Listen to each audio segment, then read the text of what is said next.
Today I'm starting to play around with the Gateware for the BeagleV Fire.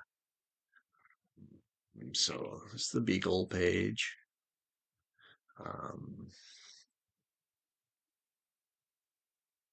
Here's the BeagleV Fire, or is it the Beagle 5 Fire? And go down to BeagleV Fire demos, and let's get into. So I've kind of looked through this. There's some interesting stuff, but really it starts here for what I'm interested in. And so that was the Gateware full flow page right here. I don't know if that highlights up for you or not. And words, words, words, words, words.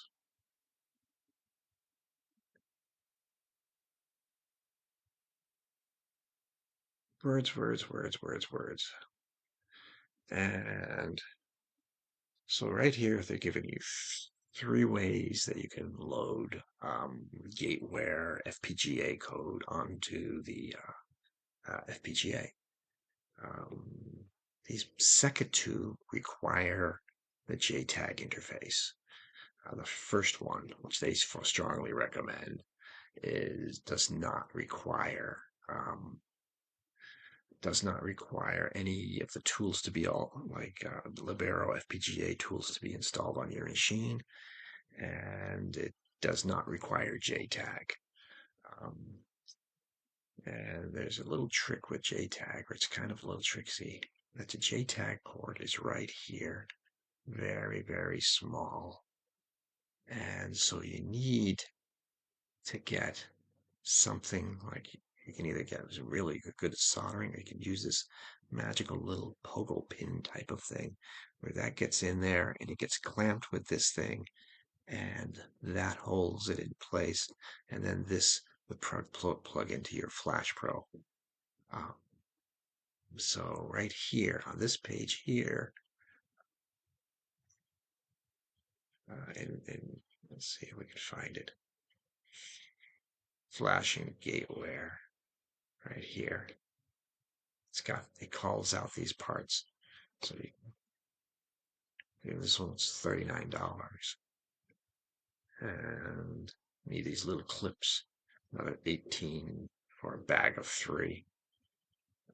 So at 39.18, that's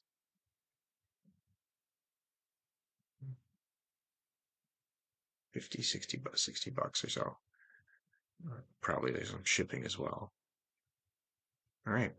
So we will not be doing that in this train, or maybe in another train. So we've got this guy. It's right here. Don't need these, don't need these, don't need these, don't need these. Okay. So basically all you're going to end up doing is going to your Beagle board, and you're going to be running the script that's right here. So let's see if we can make that happen.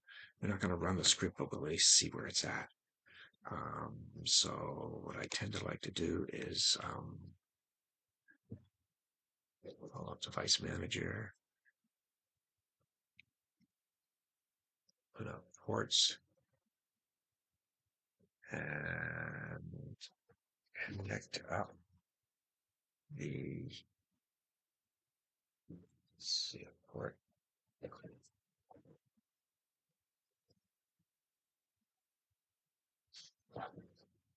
And so now that I just plugged in the USB to the BeagleV Fire, some lights, some LEDs are blinking. Takes a little bit of time, but eventually we'll see, hopefully, a COM port appear down here.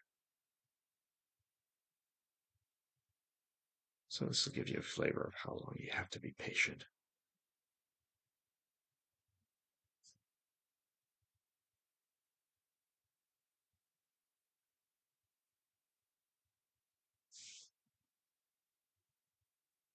I think it's still going.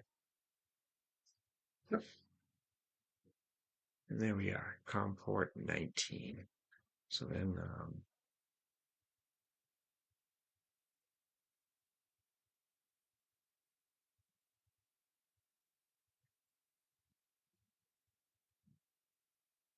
So open up Putty.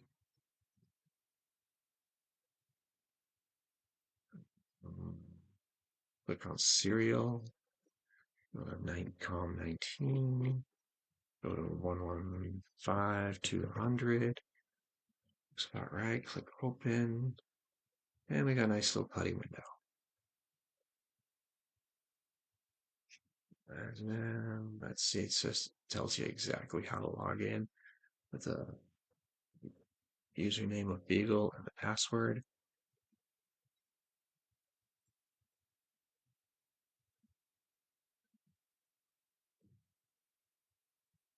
Okay. Looks like we're logging in. And see, just slash user share Beagle board Gateware. Less. Right here looks like this script that you'd have to run. Change Gateware script. And if we take a look at it, let's make it a little bit bigger.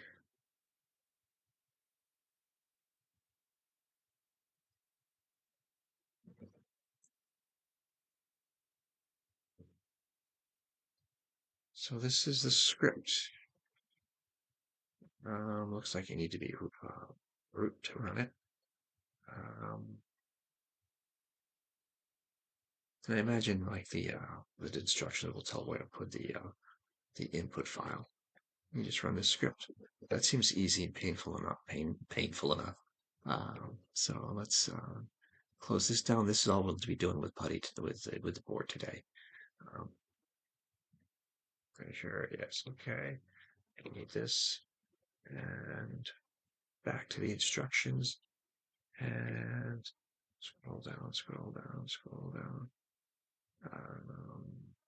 Gateware. So let's gateware full.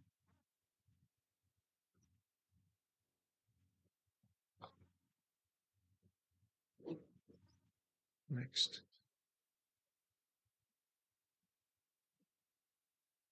Next.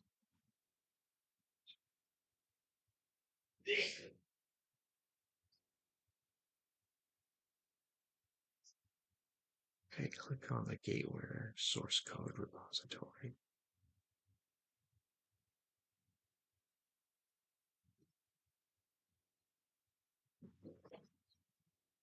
Now they want to do some forking. I had some problems from forking.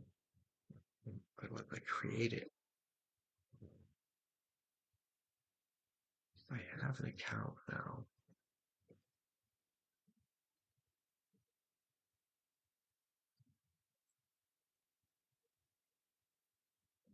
I have an account, so I should be able to create a fork. So back arrow to this guy here, create a fork. See that 11? I click right next to the fork, click on that.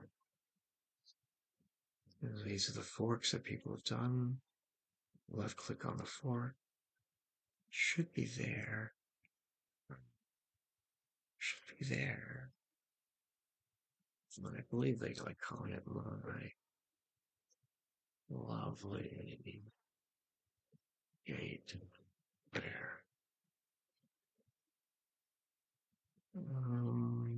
Click on fork, and I get this error. If anyone can help me resolve this error, that would be cool. I don't see any place to ping in like an admin for help. Oh, support. I have not done this before. This seems like a totally different thread, though. I'm not going to do that in this lecture. Right now, I'm going to just stick with the fact that I was stumped with the fork, and I need help on that. But going back, going back, going back here, I have played with this, and um, then I click on select this, and wonder if this works. Copy. Go down to here. And now I'm going to, I have a Linux box. It's a virtual machine. I'm running Ubuntu. It's just a virtual box. Paste. Here's the URL. Git clone. And then Control E, where do I want to put it? And I think they used my lovely Gateware. I believe that's what they called it in their example. And return. It's cloning CD into my lovely find dot. This is everything that just came out. Isn't that nice? Okay. LS. And now let's try to slide him over a little bit. Let's put up the browser here.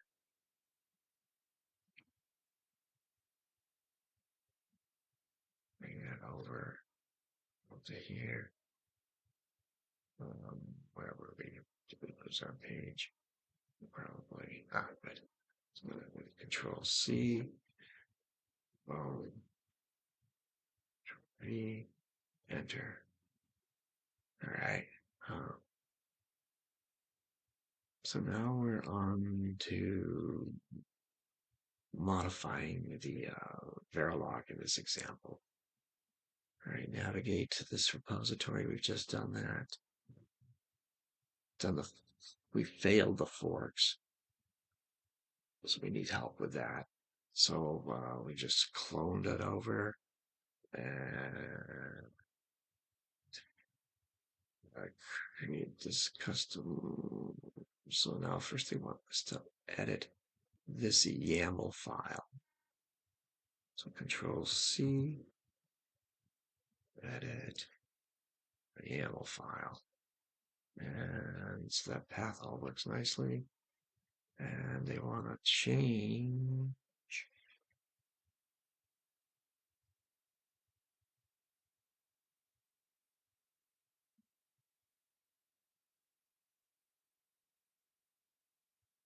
They want us to have this cape option be my lovely cape.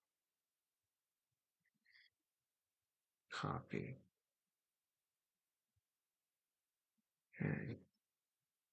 So looks like right here, instead of saying Verilog tutorial, paste in my lovely cape, save it, and quit out of it. All right, and okay. Replace Verilog tutorial with my lovely cape. Just did that. Now they want to rename a copy of the Cape Gateware Verilog template. So right here, I want us to CD.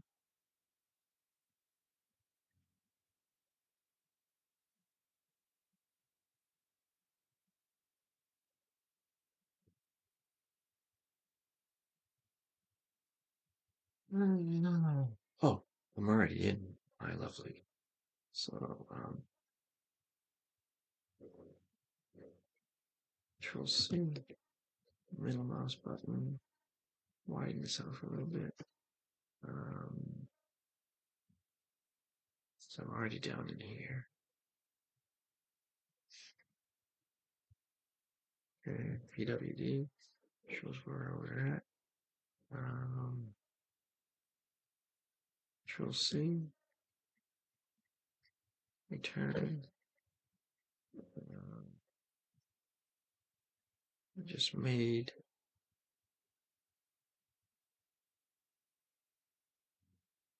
this folder, my lovely cape, and now then we want to copy recursively.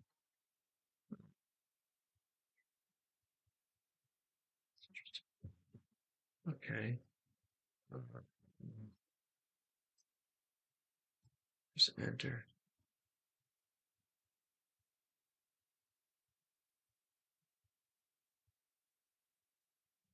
I wonder if I could have just done dash.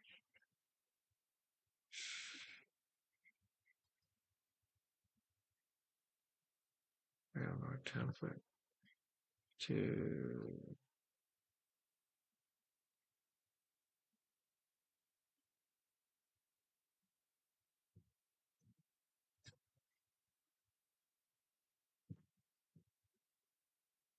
so I'm just curious what the difference is between the two different copies. Is it capital R? I think so. So this is their way. This would have been my way. Invalid option. Little R. I guess this is what tells that things are identical.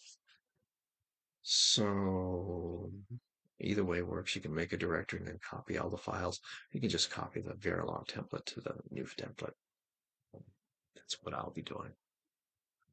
Now then we want to do some edits. So we want to CD down into the cape.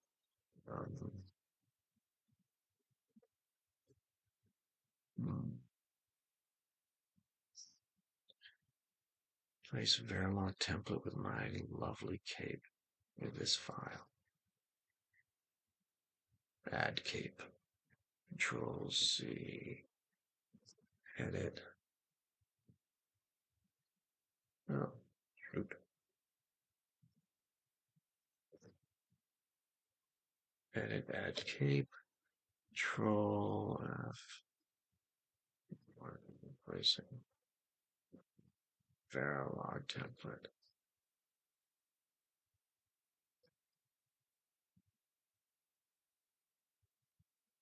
With my lovely cape. What?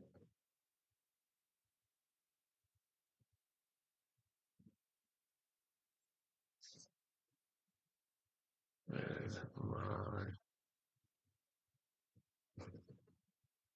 lovely cape.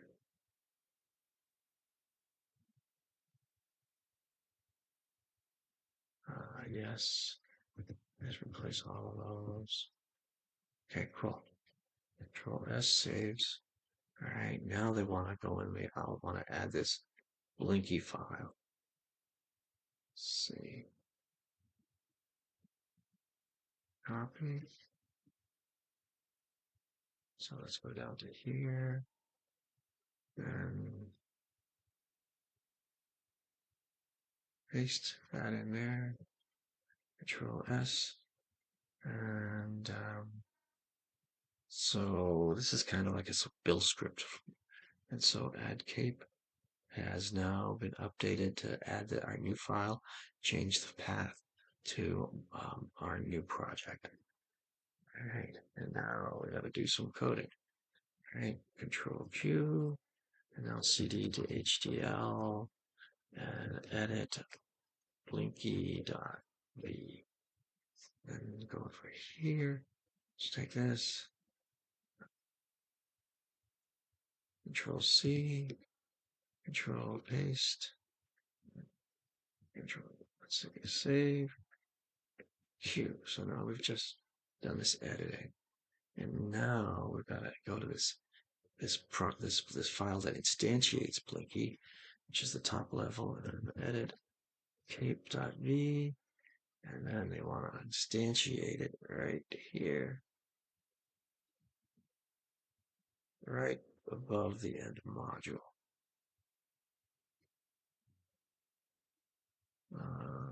Go to the bottom of the file, Control V, oops, sorry, paste.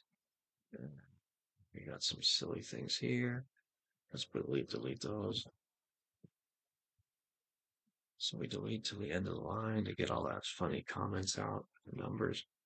I don't like funny characters in my program. And now then, so we've got P clock, which has already been defined, and P reset, which has been defined. But blink has not been defined. So they want us to connect up blink. And so we've got to connect blink.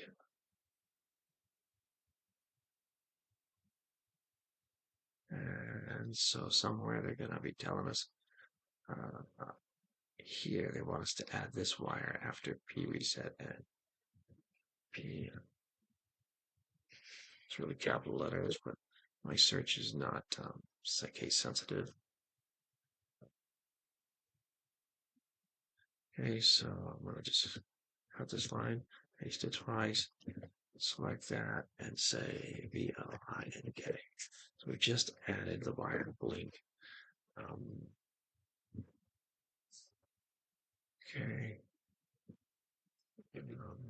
Somehow that's gonna, I think, get connected up at some point. That's where it's gonna be connected.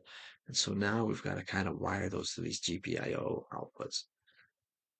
So let's see if we can Control C, Control F. So let's find it.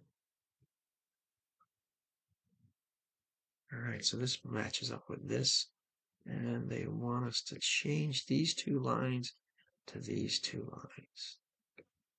Okay, Control C.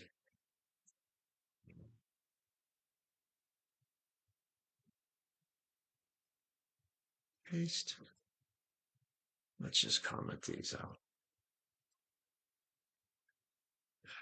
Control S. So this basically messes around with the output enables. Is it input or an output? And this adds blink to the outputs. All right. And then describes it here. And now we want to modify this device tree. Control S, Control Q, LS, CD, dot, PWD, make this wider.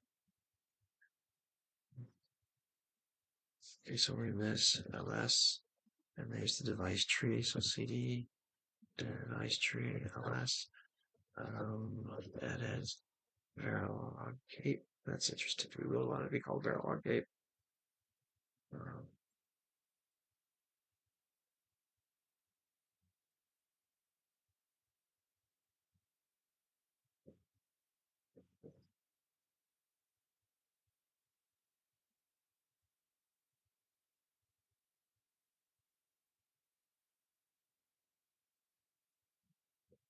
doesn't really make it clear to me. Maybe the name doesn't matter. We're going to leave it at Verilog Gate for now.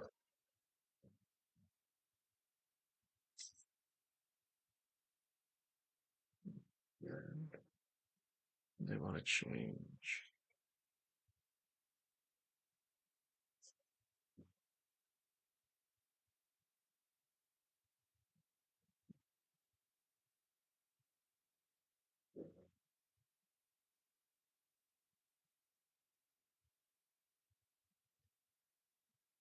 Looks like they want this.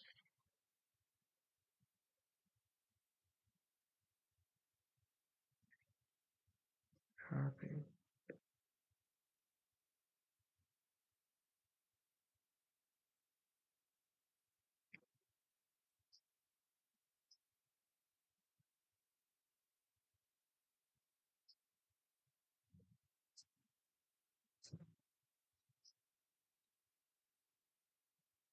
And paste. Does it work? All right. Okay.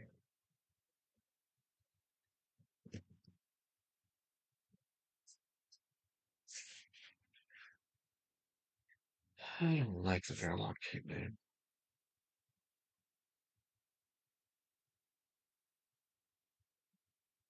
Yeah, leave it there though.